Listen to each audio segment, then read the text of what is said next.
Good morning, everybody. Good morning, ma'am. It's again a proud privilege for me to be welcoming General Ahluwalia over here to address our students during the orientation program.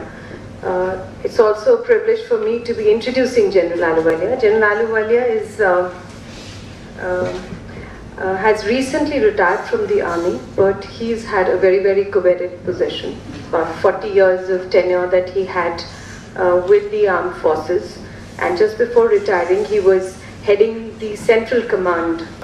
At the outset, I'd like to thank Professor Geeta for her introductory remarks. And when you say so much, then the bar gets raised very high.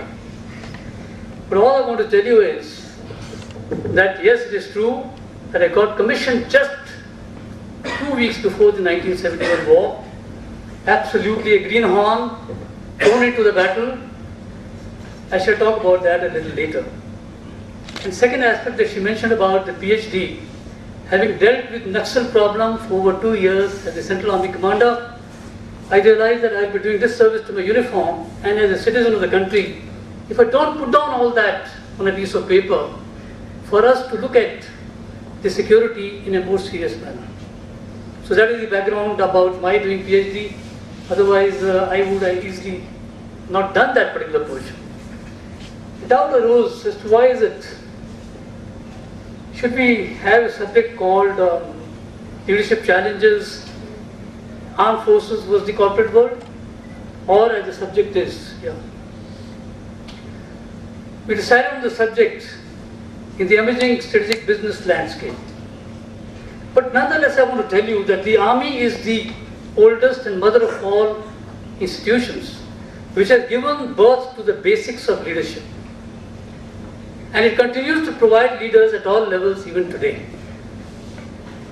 21st century, it's an era of intense global competition, an era of rapid changes taking place, an era of intense complexity. The world is changing at a very fast pace, faster than what we have ever imagined.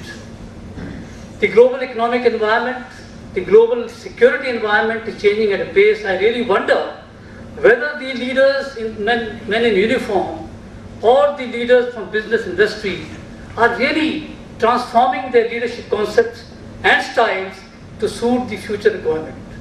I talked this even about the armed forces.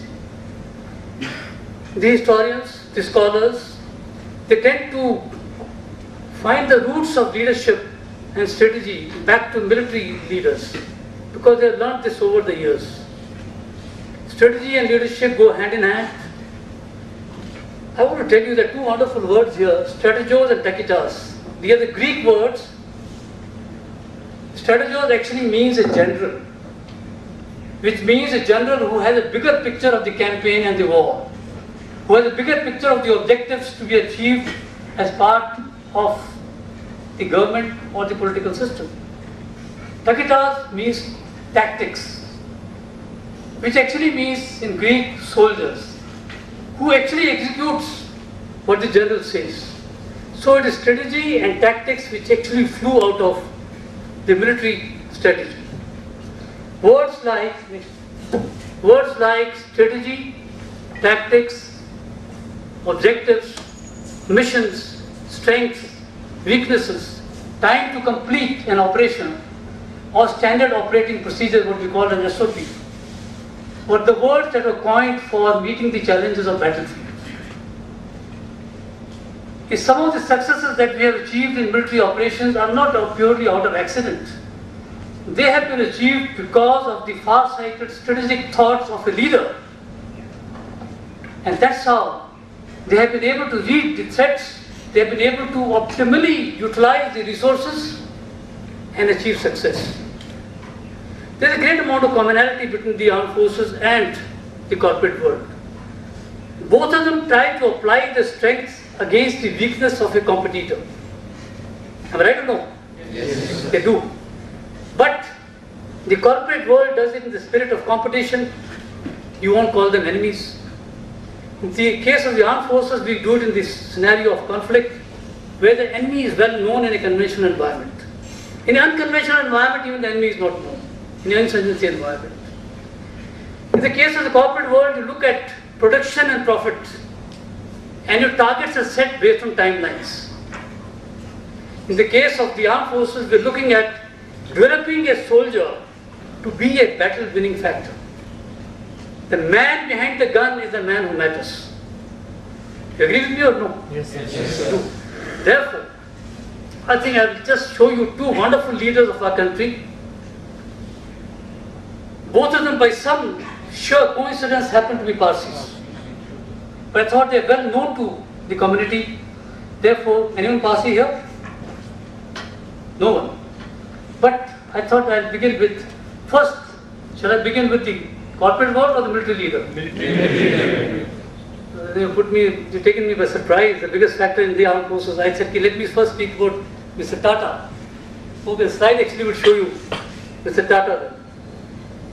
I don't think you all require any introduction about this man. A man who went to do architect in Cornell, did not know that he was destined to change the architecture of the Indian industry to be transformed to a world or a global entity.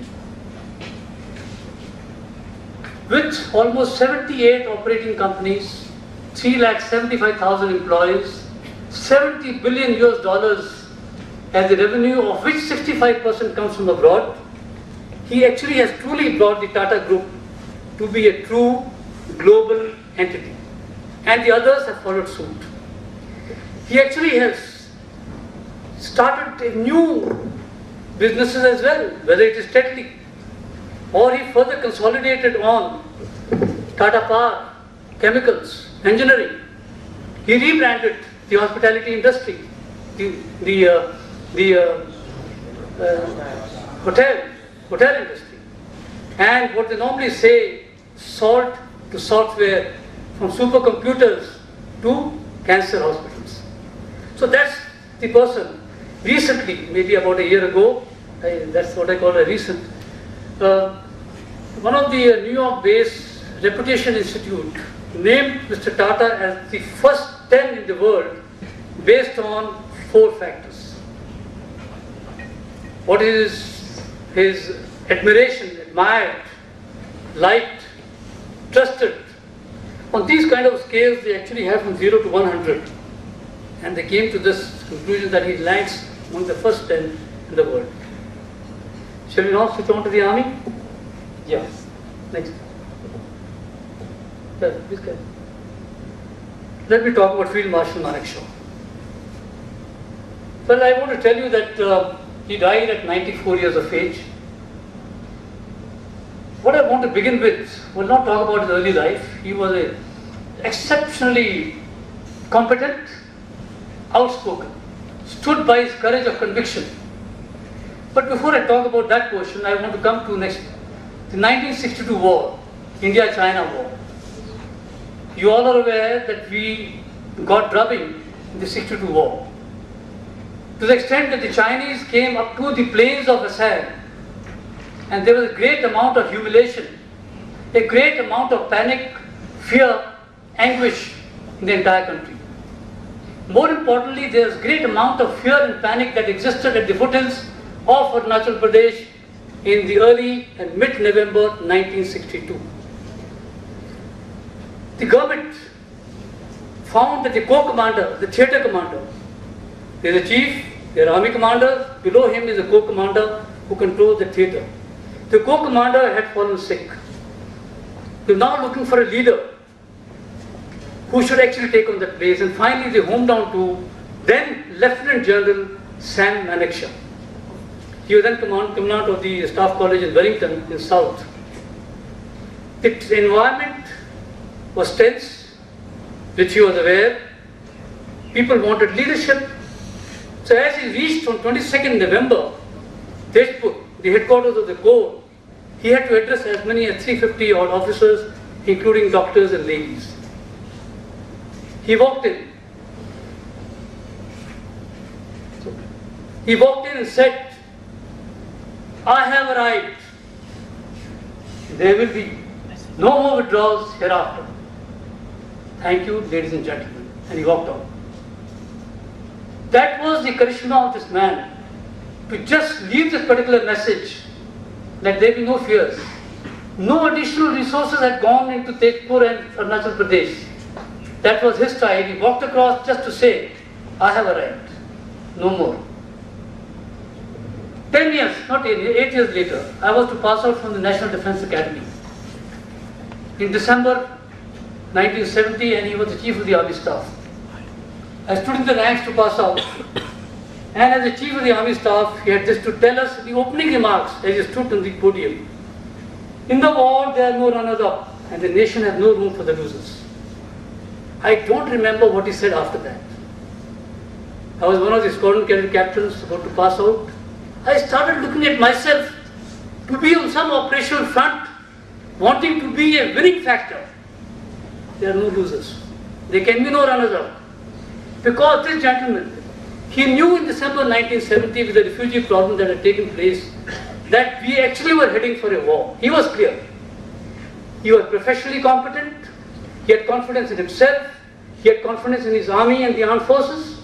He had the courage of conviction to tell the Prime Minister that I will not go to war in the month of March and April 1971 for the following reasons. I will tell you the time when I will go to war. And outspoken that he was, he had his way, and the net result was a new nation was born in December 1971.